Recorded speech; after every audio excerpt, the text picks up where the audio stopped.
Some people with a little experience in chess may have heard of the famous 4-move checkmate.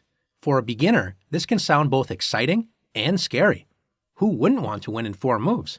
And of course, nobody wants to lose in 4 moves. Luckily, the 4-move checkmate is only dangerous in name. If you know what you're doing, that is. The 4-move checkmate is a fast attack that develops some pieces very quickly toward the center and the enemy king. White typically opens the game with e4, controlling the center and opening lines for the light square bishop and queen. Black responds with e5, controlling the center and opening up lines. And after bishop to c4, White quickly brings the bishop to an active diagonal, controlling the center and pointing at the weak f7 square. Notice the f7 square is only protected by Black's king. Black typically plays knight to c6, making a sensible developing move, or sometimes will play bishop to c5. In either case, White has the option of the aggressive queen to h5, joining the bishop in the attack against the key f7 square. If Black isn't careful, White will deliver checkmate on the very next move. Knight f6 is a very common mistake.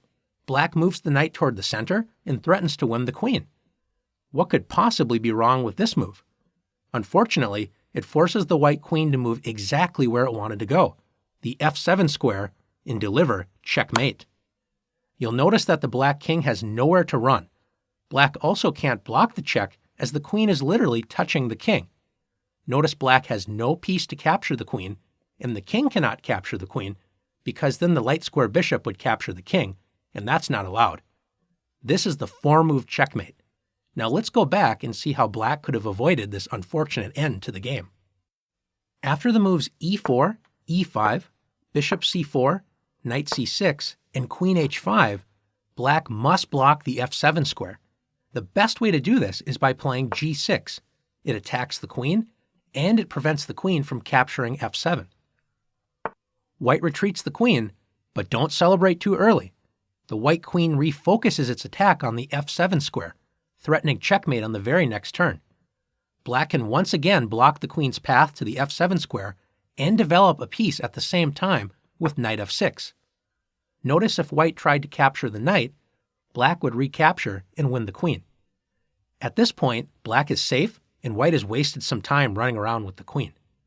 Finally, we have one more aggressive idea to be prepared for when our opponent tries to win the game with the 4-move checkmate. After e4, e5, White does not have to play bishop to c4 on the next turn. White could play the more aggressive queen h5. White threatens the weakened f7 square and threatens to win the e5 pawn with check. Remember, it's very important to defend the e5 pawn first and only then block the queen's attack on the f7 square. The best move for Black is knight c6, developing a piece toward the center and protecting the e5 pawn. After bishop to c4, White's bishop joins the attack on the f7 square.